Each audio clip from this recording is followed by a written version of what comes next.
To the Siren ESEA Annual Spring Review. This Google slideshow is in place of our annual meeting that we hold in district every year. With the COVID pandemic and the schools being closed, we are doing it online. The slideshow is available on our Title I website. Feel free to pause the presentation at any time to allow yourself more time to read the information on the slides. The purpose of the meeting is that it provides teachers, administrators, and parents the opportunity to review the recommended plan and design the Title I program for the upcoming school year. It also reviews what is being done in Title II and III.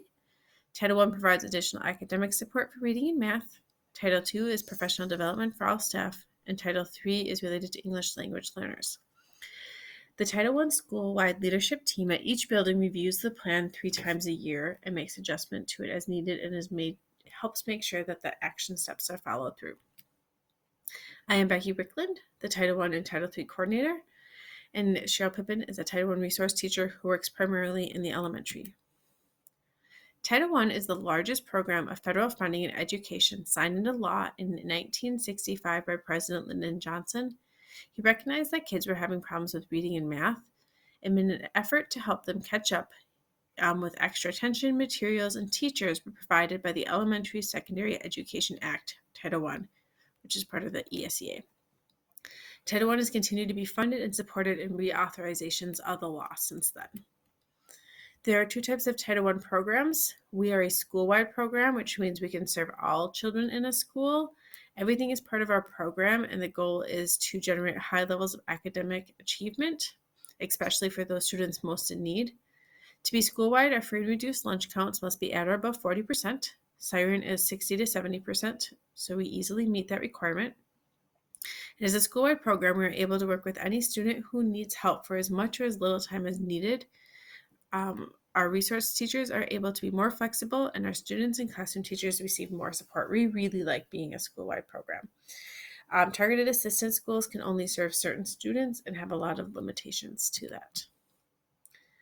There are many core parts of a school-wide program.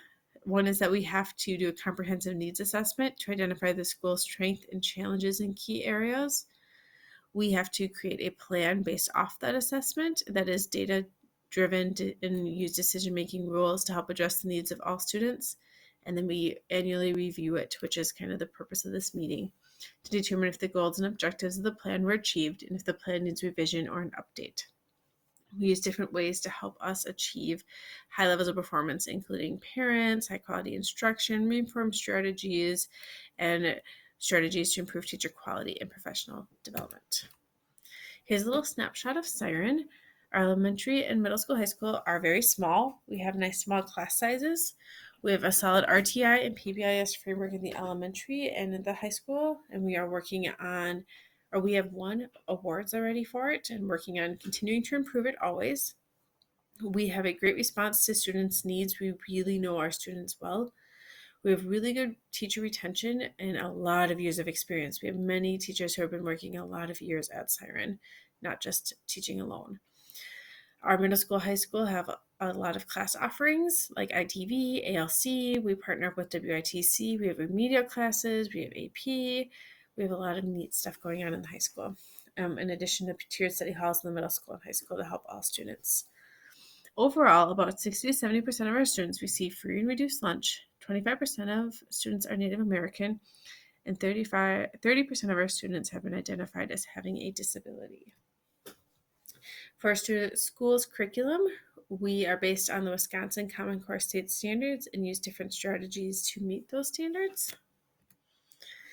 We use academic assessments to help measure student progress. This includes formal assessments such as FastBridge in the elementary and STAR in the middle school and high school, but we also use observations, tests, grades, state assessments, and lots of different things to see what skills students are mastering and who needs additional instruction.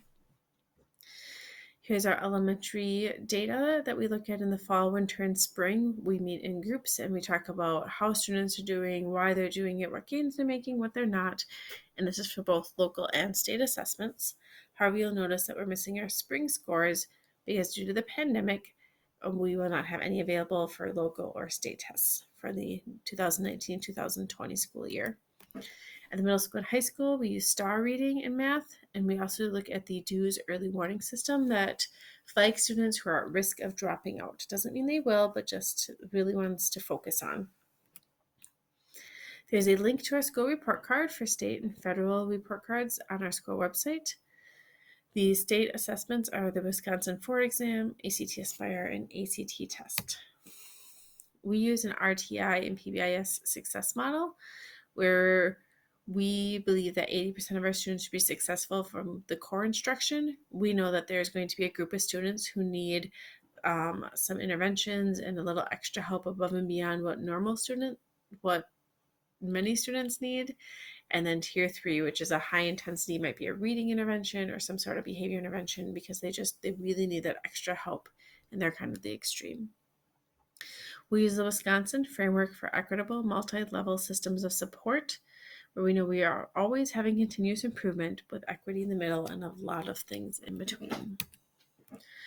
Our Title I goals are going to be very similar from this last year to next year.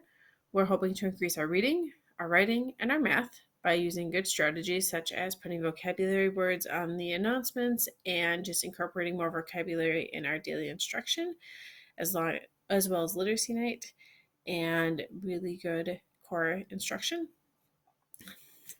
Next year, although we're going to continue working on writing, it's not going to be a main focus with the pandemic and schools being closed. We really want to focus on our reading and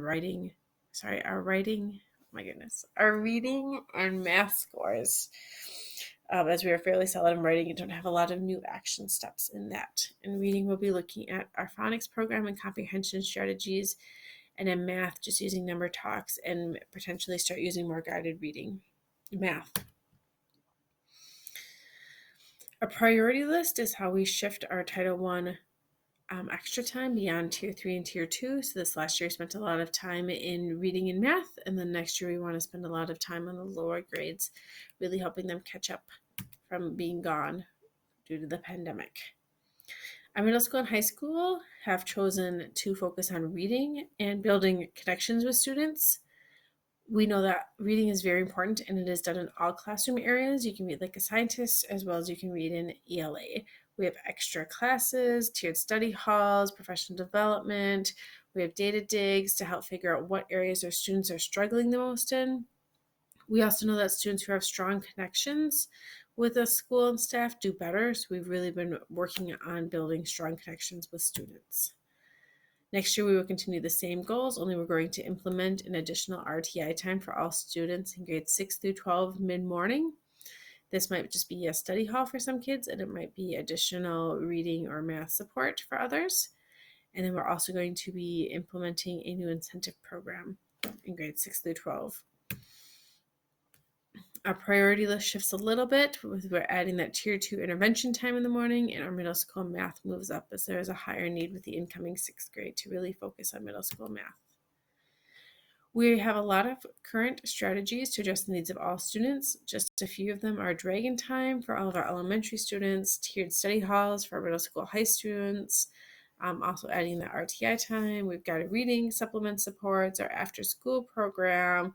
We'll be implementing an incentive program, and our middle school teachers have a PLC time in the afternoons where they get together and have a chance to talk and really help figure out what students need and would benefit from.